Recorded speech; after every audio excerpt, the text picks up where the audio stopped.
Rinos George. ഈ Rinos George എന്ന് പറഞ്ഞ ഒരാൾ എല്ലാവർക്കും അറിയാം. ഒരു സിനിമാ നടനാണ്. അയാൾ സിനിമയിലൊക്കെ അഭിനയിച്ചിട്ടുണ്ട്. അയാൾ ഏത് സിനിമയിൽ അഭിനയിച്ചെന്ന് ചോദിച്ചു കഴിഞ്ഞാൽ അതെനിക്കറിയില്ല കേട്ടോ. അയാൾ ഏതൊക്കെ സിനിമയിൽ അഭിനയിച്ചിട്ടുണ്ട്, ഈ മെയിൻ ആയിരുന്നോ സൈഡ് ആയിരുന്നോ എന്തോ ആയിക്കോട്ടെ, അതൊന്നും നമ്മുടെ വിഷയമല്ല. ഇയാൾക്കൊരു യൂട്യൂബ് ചാനൽ ഉണ്ട്. ഇയാള് ബിഗ് ബോസ് സീസൺ 5 കണ്ടസ്റ്റൻസ് ആയിരുന്നു. ഇതൊക്കെ എല്ലാവർക്കും അറിയുന്ന വിഷയമാണ്. പക്ഷെ ഇയാളിപ്പം ഈ എന്താ പറയുക, അഖിൽമാരാർക്കെതിരെ വീഡിയോ ചെയ്യുന്നതിന് മുമ്പും ഇയാൾക്ക് യൂട്യൂബ് ചാനലുണ്ട്. ഇയാൾ പല പല വീഡിയോസ് ചെയ്യലുണ്ട്.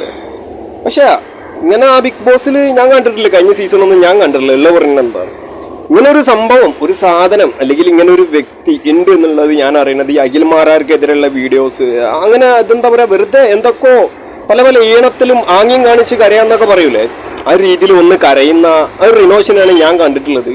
അങ്ങനത്തെ ഒരു പിക്ചറാണ് എൻ്റെ മനസ്സിലുള്ളത്. അപ്പം അഖിൽമാരാർ എന്താ ഞാൻ പറഞ്ഞു തരുന്നത് വെച്ച് കഴിഞ്ഞാൽ, ഇയാളുടെ ഈ അഖിൽമാരാർക്കെതിരെ ചെയ്യുമ്പോൾ ആണോ ഇയാളുടെ വീഡിയോസൊക്കെ ആരെങ്കിലും ഒന്ന് കാണുന്നത്? ആ ഒരു രീതിയാണോ എന്നൊന്നും എനിക്കറിയില്ല. ഇനിയിപ്പം അഖിൽമാരാറിനൊക്കെ എതിരെ പറഞ്ഞുകൊണ്ട് അരി മേടിക്കേണ്ട അവസ്ഥ ആണോ അയാൾക്ക് എന്നുള്ളതും അറിയില്ല. ഏതെന്നായാലും അഖിൽമാരാർ വളരെ ആർജവത്തോടുകൂടെ സമൂഹത്തിലേക്ക് അതിൻ്റെതായിട്ടുള്ള ഒരു സമയമുണ്ട്. എന്തൊരു വിഷയത്തിനെ കുറിച്ചും പ്രതികരിക്കേണ്ടതിനും പ്രതിരോധിക്കേണ്ടതിനും അതല്ലെങ്കിൽ അതിനൊക്കെതിരെ ഒരു ഡിഫൻസ് എന്നുള്ള നിലക്കെങ്കിലും നിൽക്കേണ്ടതിനൊക്കെ ഒരു സമയമുണ്ട്.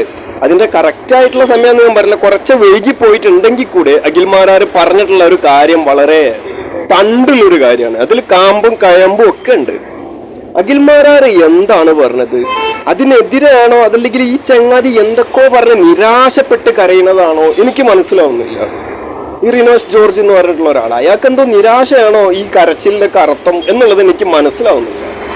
അപ്പം ഏത് തരത്തിലാണെങ്കിലും ഈ അഖിൽമാരാർ പറഞ്ഞിട്ടുള്ള ഒരു കാര്യം, അത് ആർജവം എന്താ പറയാ, എന്താ പറയാ, ഇപ്പം അത് സമൂഹത്തിന് ആവശ്യമുള്ള ഒരു കാര്യമാണ്. ഈ ഏഷ്യാനെറ്റ് തലപ്പത്തുള്ള രണ്ടാളുകൾക്ക് ഇത്രയും കഴപ്പും എന്താ പറയാ, ഈ സ്ത്രീകളുടെ മാംസത്തിന്റെ മേലെ തീരാത്ത മോഹവും എന്താ പറയാ ദാഹവും ഒക്കെയുള്ള രണ്ട് വ്യക്തികൾ ഉണ്ട് എന്നുള്ളതാണ് അഖിൽമാരാർ പറഞ്ഞിട്ടുള്ളത്. അതിനെതിരെയാണോ നിങ്ങൾ സംസാരിക്കുന്നത്? അതല്ല ബ്ലാ ബ്ലാ ബ്ലാ ബ്ലാ എന്നൊക്കെ പറഞ്ഞുകൊണ്ട് ഈ നിരാശപ്പെട്ട് കരയുമ്പോൾ എന്താ പറയാ, അതല്ലെങ്കിൽ ഇയാളുടെ സംസാര ശൈലിയൊക്കെ കണ്ടിട്ടില്ലേ, ഒരു കാര്യം പറഞ്ഞാൽ അതിനെ റിപ്പീറ്റ് ചെയ്തിട്ട് ഓക്കെ ഓക്കെ എന്നൊക്കെ പറഞ്ഞ ഒരു സംസാരമാണ് അയാൾ സംസാരിക്കുന്നത്. അത് അയാളെ ശൈലിയായിരിക്കും. ഏതെന്നായാലും എന്തിനാണ് മിസ്റ്റർ ഇങ്ങനെ ഓടിക്കൊണ്ട് നിൽക്കണ പാണ്ടിലോറിന്റെ മുമ്പിലേക്കൊക്കെ ചാടിക്കൊടുത്തുങ്ങാണ്ട് ഇങ്ങനെ ഒരുമാതിരി പറഞ്ഞു കഴിഞ്ഞാൽ ആർക്കും വിഷമം തോന്നരുത് കേട്ടോ. ഇട്ട വസ്ത്രത്തിൽ അപ്പിട്ട പോലെ ആവുക അല്ലെങ്കിൽ അങ്ങനത്തെ ഒരു അവസ്ഥയായി പോവുക എന്നൊക്കെ പറയുന്നത് ഇതാണ്.